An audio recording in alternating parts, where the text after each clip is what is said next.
letting ourselves go. In the third step, we make a decision to turn our will and our lives over to the care of God as we understand Him. Most of us make that decision for the first time early in our recovery, but our desire for control expresses itself in many different ways. It is not a decision we make only once. Each time we return to it, our resistance lessens, our commitment deepens, and our ability to let go increases. Some suggest that we are in a process of progressive surrenders.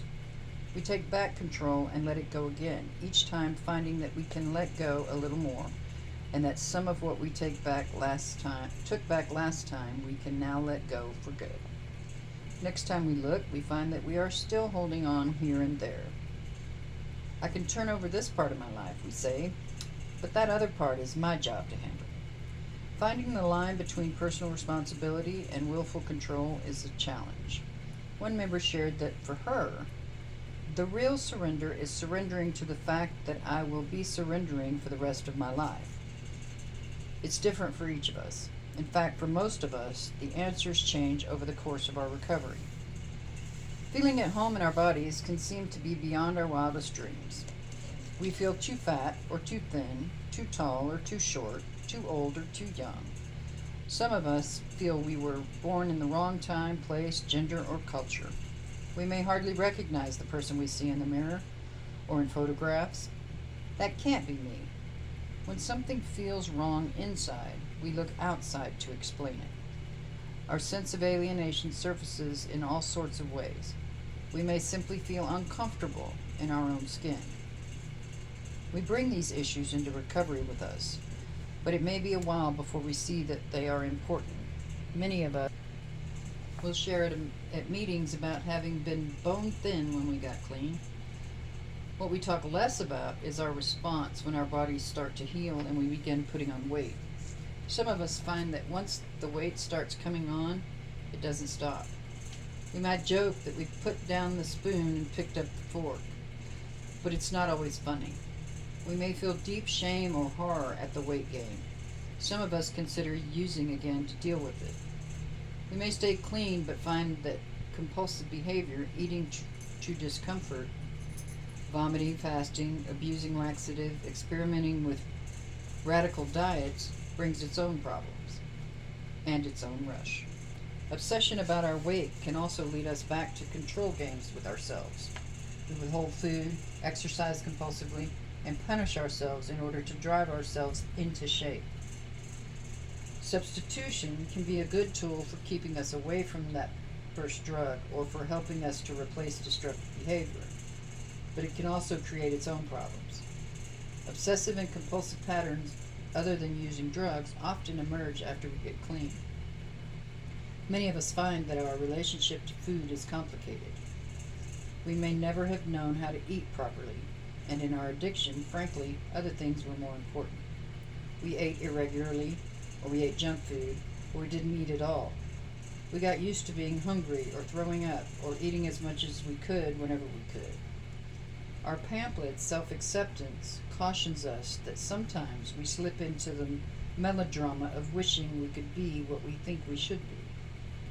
We often act as if that only applies to the parts of us that we can't see. We understand that freedom from our defects of character comes through acceptance of ourselves as we are, and willingness to allow a power greater than ourselves to remove them. But when it comes to what we perceive as our physical imperfection, too often we address the problem through attempts to control and punish ourselves. We invent strict rules and try to live by them. We act as if these obsessions and compulsions were somehow different from those we had already surrendered. It can be difficult to know the difference between behaviors we can change ourselves and those we must surrender. We are on the wrong track when we hold ourselves to unreasonable standards and berate ourselves for failing to meet our own unrealistic expectations. Allowing ourselves to be human does not mean that we live without boundaries or restrictions. It means that we seek sanity in our lives by taking the actions we can and turning the results to our higher power. We let go. Even though we have so much experience in sharing our struggles with a higher power and allowing that power to work in our lives, Many of us hold on to the relationship with our bodies as something we must control through willpower. Whether we are learning to eat well, gaining or losing weight, or letting go of smoking or other habits, too often we forget that we have a program that teaches us to be free. Instead, we mistakenly say that we have to get ourselves under control. We may never be free from the disease of addiction, but that doesn't mean we cannot experience freedom. Fear of change is common among addicts. After all, we are creatures of habit. But sometimes this reaches extremes. We may be paralyzed by our fear. Sometimes what we fear are specific outcomes or consequences. Sometimes we experience a kind of free-floating fear that will attach itself to all sorts of things. We develop phobias. We avoid risk to a point where it makes our lives very small. Some of us hold ourselves back from pleasure or sensation, either because we are afraid of the future or because we are afraid of the memories that may be unleashed. We fear that letting go might mean releasing our most destructive impulses. Some of us hide out by not caring for ourselves. We let go of personal grooming or hygiene, gain weight, or simply present ourselves as people we don't care much about. We may want to make ourselves invisible, to hide from attention, or to walk away from an old way of being that we don't know how to change. When we admit our fear and look at it honestly, we realize the actions we take to avoid harm are sometimes more destructive than the consequences we fear. But when we really do let go, we are free to be all that we are, without fear, without guilt, without reservation. We begin to climb out of the hole we have dug for ourselves when we recognize that our behavior is not working.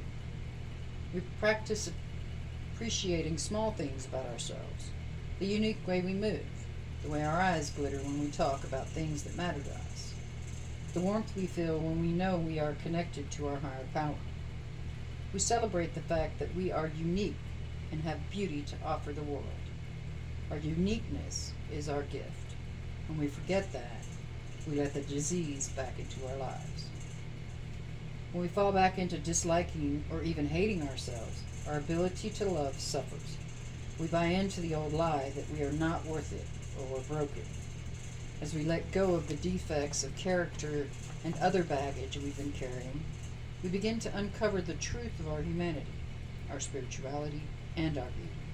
Accepting that can be some of the hardest work we will ever do. Acceptance of ourselves comes as we develop a healthy relationship with reality. We accept what is and learn to apply the serenity prayer, changing what we can and letting go of the rest. We find that we can be happy in our own skin if we are willing to let go.